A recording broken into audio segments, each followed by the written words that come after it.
Começou hoje a última fase de testes de uma vacina contra a dengue desenvolvida pelo Instituto Butantan em São Paulo. Pelo menos mais 2 anos serão necessários para que o produto chegue ao mercado.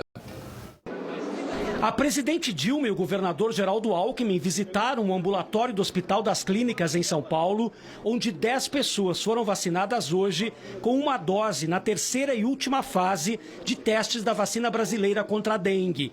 Na primeira fase, a vacina foi testada em 600 pessoas nos Estados Unidos e na segunda em 300 em São Paulo, com eficácia de 80%. Vai assegurar uma cobertura muito grande para a nossa população de uma doença que é a dengue, que atinge muitas pessoas, milhões de pessoas. Estamos frente ao momento da ciência e onde o Brasil está na vanguarda, numa questão que envolve grande parte do planeta. Já existe uma vacina em produção de um laboratório francês, aprovada pela Anvisa, e que tem uma proteção média de 65%. Ela pode ser aplicada em 3 doses em intervalo de 6 meses. Esta do Instituto Butantan, quando aprovada, será apenas de uma dose. O Ministério da Saúde anunciou que está investindo 100 milhões de reais para a vacina da dengue. 1.200 voluntários foram recrutados aqui pelo Hospital das Clínicas, em São Paulo, mas em todo o Brasil, 17 mil pessoas estão participando dos testes em 12 estados brasileiros. A vacina produzida pelo Butantan, com vírus vivos, mas enfraquecidos, tem potencial para proteger contra os 4 vírus da dengue. Os especialistas dizem que esta última fase dos testes pode durar mais de 1 ano e meio. Por isso, a vacina deve ser registrada só lá por 2018. A dengue é endêmica no Brasil e em mais de 100 países. O combate ao mosquito Aedes aegypti, que também transmite a zika e a chikungunya, virou prioridade. A Organização Mundial da Saúde declarou situação de emergência mundial por causa da associação do zika aos casos de microcefalia em bebês. A prioridade do governo é derrotar o vírus zika, é diminuir a microcefalia oriunda do vírus zika, portanto, o governo não vai contingenciar recursos para o enfrentamento ao Aedes aegypti. Começou hoje em São Paulo a 16ª edição do torneio Brasil Open de tênis. No primeiro jogo, o espanhol Roberto Caballas Baena venceu o japonês Taro Daniel por 2-0. Ele encara o brasileiro Tomás Bellucci na próxima rodada. Na sequência, mais uma vitória de um tenista da Espanha. Daniel Muñoz de la Nava bateu o argentino Máximo Gonçalves por 2-1.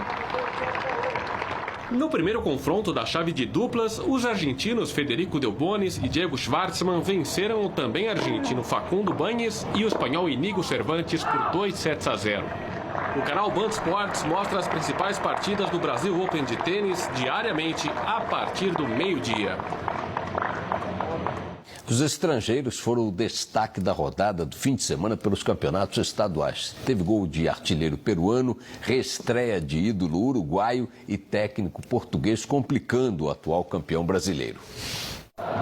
Pela primeira vez na história, um Fla-Flu pelo Campeonato Carioca foi disputado fora do Rio de Janeiro e em Brasília. Os destaques também estavam longe de casa. O primeiro gol do clássico foi marcado por William Arão, no escanteio cobrado pelo argentino Mancoello. No segundo tempo, quem garantiu a vitória rubro-negra foi o peruano Guerreiro. No sábado, o Cruzeiro precisou do uruguaio Arrascaeta para vencer o tricordiano pelo Mineiro. E também veio do Uruguai a melhor notícia do ano para os São Paulinos. O zagueiro Diego Lugano, ídolo da torcida, reestreou pelo tricolor na vitória por 1-0 contra o Rio Claro. A gente vem a somar todo o que eu possa hoje aportar para que São Paulo possa se realinhar, possa ser um time de vanguardia em Brasil, no mundo e, sobretudo, com muita unidade, com muito compromisso. Já o Corinthians suou para manter a invencibilidade na temporada. Pela primeira vez, o time sofreu 2 gols numa mesma partida.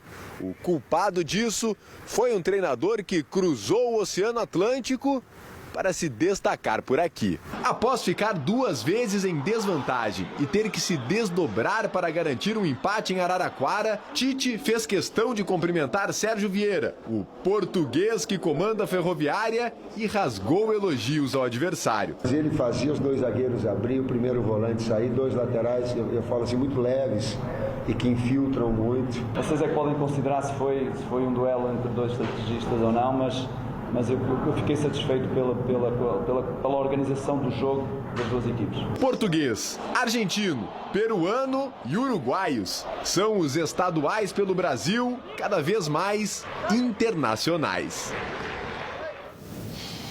Estados Unidos e Rússia concordaram em assinar uma nova trégua para a Síria. O cessar-fogo entraria em vigor à meia-noite da próxima sexta-feira.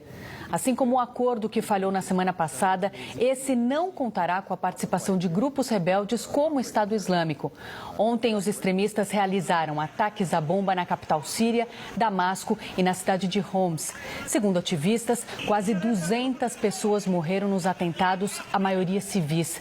Depois do anúncio de uma nova tentativa de trégua, o presidente sírio Bashar al-Assad convocou eleições parlamentares para abril. Queda de parte de viaduto em obras deixa 2 mortos e um desaparecido em Fortaleza. Você vai ver daqui a pouco no Jornal da Band.